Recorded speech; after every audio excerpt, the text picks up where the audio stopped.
So here's something that I've personally had to work on myself, specifically in regards to aspects around nutrition. Now, for those of you that don't know, growing up, I was a little bit heavier, a bit heavier, and then I lost a lot of weight through very poor dieting in high school. Actually, it wasn't high school, it was middle school, late middle school, 8th grade-ish. And then I had a fairly stable diet all through high school. But in college, what happened was I really wanted to get athletic. And for some reason, I would look at, well, not for some reason, but it makes a lot of sense at that time, knowing now what I know versus knowing what I knew then. But I'd look at athletes and be like, wow, all the most athletic people look like X. And typically I'd be like, well, they have low body fat percentage, so that must be the key to athleticism. Now, I didn't know really anything about physiology or the science of performance. I just had that visual evidence. And so I got really serious in terms of my diet and being very strict about body fat percentage. And I trained all summer and got very low body fat percentage. And I was actually less athletic than what I was prior to starting this journey of that summer. And a lot of it had to do with the focus on lowering my body fat took away from so much of my training. Now, afterwards, I ended up, college wrapped up, my whole basketball career was over, and I got into a powerlifting stint. I was not a power lifter, mind you. I just got into training like a power lifter, and I wanted to get really big, and I ended up putting on a lot of weight on, probably 40 pounds, 45 pounds. Not all of it the best weight in the world either.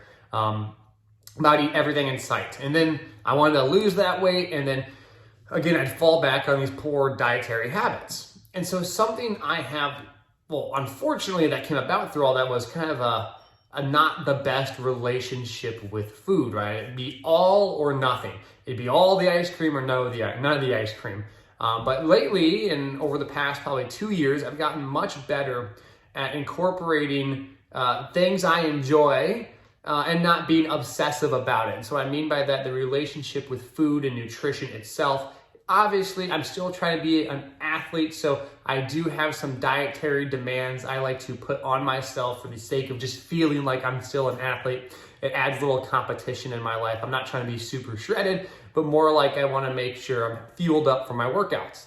But on the other side of it, I'm no longer afraid to say, oh, I want to have pizza, or I want to have ice cream, or I want to have chocolate bars, whatever it might be. But it comes down to understanding how that fits in to the grand scheme of things.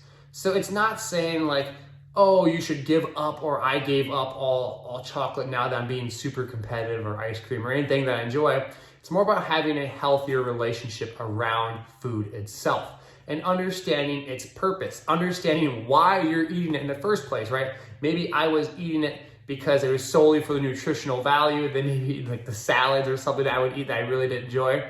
Or maybe I was eating because I was anxious or whatnot. Regardless of the situation, the idea is that what I've changed my mind on, not that I've changed my mind, but what I've learned quite a bit is how to manage that relationship around food. Now, I'd be lying to you if I said I wouldn't be able to eat, that I still don't want to eat pizza all the time. Sure, I want to eat pizza, but I don't have to, these kind of cave-in moments, maybe for lack of better words, because I'm not being excessively strict about it in the first place.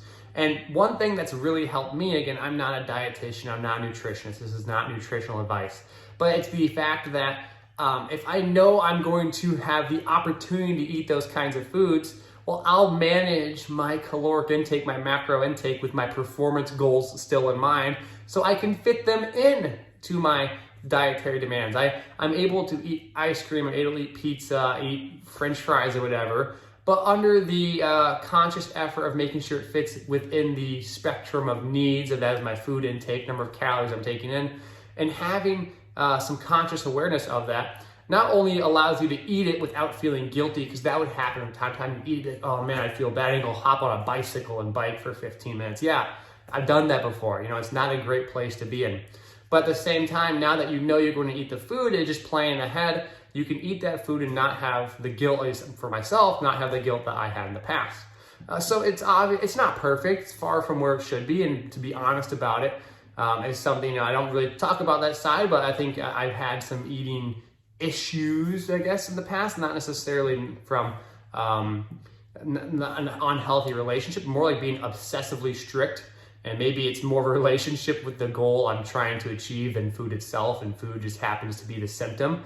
But moral of the story is, I guess, is to A, I've gone through those kind of troubles in the past. B, the way I've personally seemed to deal with it is to make sure if I'm, I do want to eat those foods. So just making sure it fits within the whole program itself. And then C, being educated on when those foods are going to be eaten, understand how many calories in them, and understand how it fits into the whole picture of my performance goals. So I guess that's a little personal story. I'm not really sure if that's any one specific bit of advice, but I've had some questions about what are some struggles you've gone through. And so I think more times than not, people just expect me to talk about strength and conditioning. But in this case, I wanted to share a little bit about the nutrition side and health side as well. So I appreciate you guys listening as always. If you guys have any comments or questions, please let me know. I hope you enjoy. And thank you for subscribing and supporting this page. It's been awesome putting this together so far. Wow, can't speak today. It's been awesome putting this page together so far. So thank you all. I appreciate it and hope you enjoy.